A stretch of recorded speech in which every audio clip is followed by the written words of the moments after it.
டேய் என்னடா தனியாக நின்றுட்டு இருக்க? ஒன்றும் இல்லைம்மா.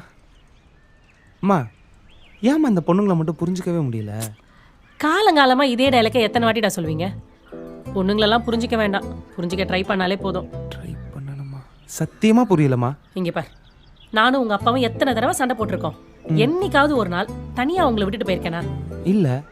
அவருக்கும் அவ்வளோ நம்பிக்கை என் மேலே. எங்கள் 2 பேருக்குள்ள எவ்வளோ பிரச்சனை இருந்தாலும் அதை நாங்களே பேசி சால்வ் பண்ணிப்போம். ஸோ நீயும் கொஞ்சமாக சண்டை போட்டுக்கோ, நிறைய லவ் பண்ணிக்கோ.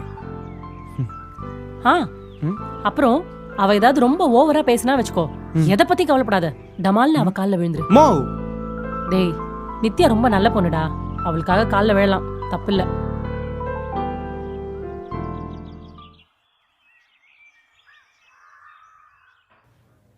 ஓய் சொல்லு, ஏதோ சொல்லணும்னு சொன்னியாமே. உட்காரு. சொல்லு. ஏய் என்னடா? நான் பண்ண எல்லாத்துக்கும் சாரி. இனிமே நமக்குள்ள சண்டையெல்லாம் வேணாம். அப்படியே வந்தாலும் நீ நானும் பேசி தீர்த்துக்கலாம். அதுக்காக இப்படி விட்டுட்டுலாம் போகாத. இவ்வளோ பக்கத்தில் இருக்கடி, ஆனால் நீ என் கூட பேசாமல் இருக்கவும் என்னவோ தூரமாக இருக்க மாதிரி ஃபீல் ஆகுது. எல்லாத்துக்கும் சாரி, மன்னிச்சுக்கோ. ஏய் நிஜமாவே ஃபீல் பண்றியா? சரி சரி, நானும் சாரி. உனக்கு புரிய வைக்கணும் தானே இப்படி பண்ண.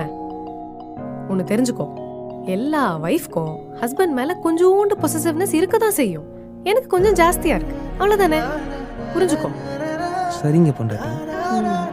ஆமா, இதெல்லாம் அத்தை சொல்லி கொடுத்தானே வந்த. யா மம்மிஸ் பாய்.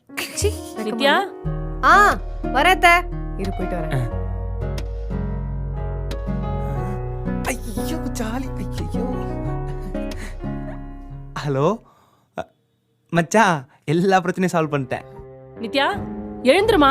நித்யா டேய் வாடா சீக்கிரமா. நித்யா நித்யா என்னாச்சுமா? தெரியலடா, இங்க வந்த மயங்கி கிடக்கா. எந்திரடி நித்யா. மா நித்யா, டேய் அவளுக்கு டேட் ஏதாவது தள்ளி போச்சா? அம்மா அதெல்லாம் ஒண்ணும் இல்லம்மா. ஐயோ பயமா நித்யா, இருக்குமா? டேய் போய் தண்ணி கொண்டு வாடா. ஐயோ என்ன ஆச்சுன்னு தெரியலையே. அம்மா நித்யா, டேய் தூக்குடா அவள.